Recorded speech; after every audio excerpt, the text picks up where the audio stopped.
MEO sir Krishna sir welcome. ఈ కార్యక్రమాన్ని అందంగా ముందుకు తీసుకుపోతున్నటువంటి మన సభా అధ్యక్షురాలు పల్లవి మేడం గారికి, అలాగే ఈరోజు ఈ కార్యక్రమానికి ముఖ్య అతిథులుగా మన ఆందూరు తహసీల్దార్ గారు మధుకర్ రెడ్డి సార్ గారికి, అలాగే మా మున్సిపల్ కమిషనర్ తిరుపతి సార్ గారికి, అలాగే మా MEO కృష్ణ సార్ గారికి, అలాగే జోగిపేట SI దుర్గయ్య సార్ గారికి, అలాగే మేడం CDPO గారు అద్భుతమైనటువంటి ప్రసంగం చేశారు, మరి మధులిక మేడం గారికి, అలాగే ఈ కస్తూర్బా స్కూల్ యొక్క ప్రిన్సిపల్ జ్యోతి మేడం గారికి, సుకన్య మేడం గారికి, ఇక్కడికి వచ్చినటువంటి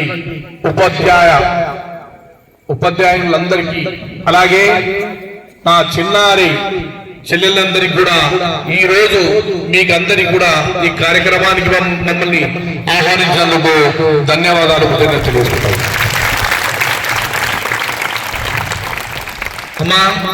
ఈ పడావు అనే కార్యక్రమాన్ని గౌరవనీయ ప్రధానమంత్రి మోడీ గారు 2015లో ఏర్పాటు చేయడం జరిగింది.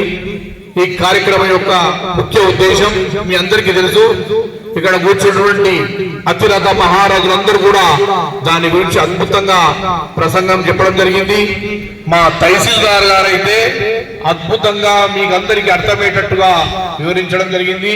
అలాగే మధులిక మేడం గారు కూడా మీ ఆడవాళ్ళ సంరక్షణ కోసం మీరు ఎలా ఉండాలి, మీ శుభ్రత పరిశుభ్రత గురించి కూడా చెప్పడం జరిగింది. ముఖ్యంగా మీరందరూ కూడా 6th క్లాస్ నుంచి ఇంటర్మీడియట్ వరకు చదువుకునే అమ్మాయిలందరూ కూడా మరి తహసీల్దార్ గారు చెప్పినట్టు సగం మంది దృష్టి మీ మాట్లాడే మాటలపైన, సగం మంది దృష్టి తర్వాత కార్యక్రమాలపైన ఉందని చెప్పి నేను సందర్భంగా తెలియజేసుకుంటా ఉన్నాను. ముఖ్యంగా మేము మీకు కొన్ని విషయాలు మా అనుభవంలో జరిగిన విషయాలు చెప్పడానికి, మీ సంరక్షణ కోసం మరి బాలికలను చదివిద్దాం, బాలికలను రక్షిద్దాం అనే కార్యక్రమాన్ని ముందుకు తీసుకుపోయే విధంగా మీ అందరినీ కూడా ఆడవాళ్ళు మరి ఆది పరాశక్తులు అన్నట్టుగా మీరందరూ కూడా ధైర్యంతో ముందుకు పోయి ధర్నా చేయడం ఎంతవరకు న్యాయం ఒకసారి మీరు చెప్పండి. ఎప్పుడైనా మీరందరూ కూడా ఇంతకుముందు జరిగే విషయం కాబట్టి చెప్తున్నా, ఇక ముందు కూడా అలాంటి విషయాలు జరగొద్దు.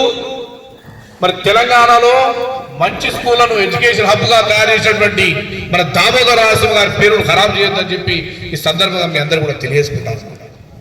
మీరు అడగండి, మీకు సబ్జెక్టుకు ఈ టీచర్ మంచి చెప్పకపోతే ఈ టీచర్ మార్చండి, ఇంకో టీచర్ తీసుకురండి అని చెప్పి మీరు అడగండి. సార్ నాకు ఇబ్బంది పెడుతున్నది ఈ టీచర్, నాకు వద్దు సార్ అని చెప్పి డైరెక్ట్ గా మినిస్టర్ గారికి మీరు ఒక లెటర్ రాయండి. కానీ ఏదైతే స్కూల్ కు సంబంధించిన విషయాలు ఇక్కడనే మీరు మీ ఉన్నతమైనటువంటి ప్రిన్సిపాల్ గారికి, ఇక్కడ ఉన్న ఉపాధ్యాయులకు తెలియజేయవలసిందిగా నేను కోరుకుంటా ఉన్నా. మీరు చక్కగా చదువుకొని మంచి ఉత్తీర్ణతతో పాస్ అయ్యి మీరేదైతే అనుకున్నారో ఇంజనీర్లు కానివ్వండి, డాక్టర్ కానివ్వండి, పోలీస్ వ్యవస్థని కానివ్వండి, ASIలో మరి IAS లో IPS లో మరి పొలిటికల్ లీడర్స్ కావాలని చాలా మందికి ఉంటుంది. మా ఆందోళన జోగిపేట మున్సిపల్లో మొదలైందని చెప్పి సందర్భంగా తెలియజేస్తున్నాం. కాబట్టి మీరందరూ కూడా ప్రధానమైనటువంటి చదువు మీద దృష్టి పెట్టాలి తప్ప వేరే విషయాలపైన మీరు వ్యామోహాల మీద, వ్యాపకాల మీద దృష్టి పెట్టొద్దని చెప్పి తెలియజేసుకుంటా ఉన్నాను. నేను మొట్టమొదటగా మరి ఈరోజు మీ స్కూల్కు రావడం జరిగింది.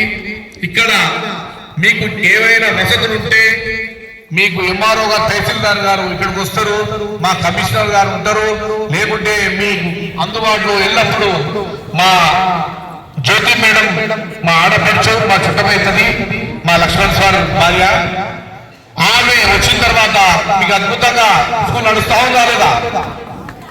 అన్ని వసతులున్నాక మీరు బయటకు ఎవరో చెప్తే మరి రోడ్డుపైకి పోవాల్సిన అవసరం లేదని చెప్పి సందర్భంగా తెలియజేసుకుంటాం.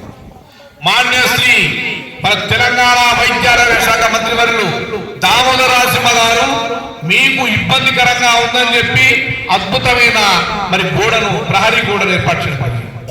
మీకు ఎలాంటి వసతులు కావాలన్నా ఇమీడియట్ గా మీ ప్రిన్సిపల్ గారు వెళ్తే మరి అక్కడికక్కడికి ఫోన్ చేసి మీకు ప్రతి ఒక్క సదుపాయాలను మీకు అందజేస్తా ఉన్నాం. ఇంత అద్భుతమైనటువంటి తెలంగాణలోనే ఆందోళన నియోజకవర్గాన్ని నంబర్ 1 నియోజకవర్గంగా మార్చడానికి ఆయన శాయశక్తుల ప్రయత్నం చేస్తూ మీ ఆడపిల్లలంటే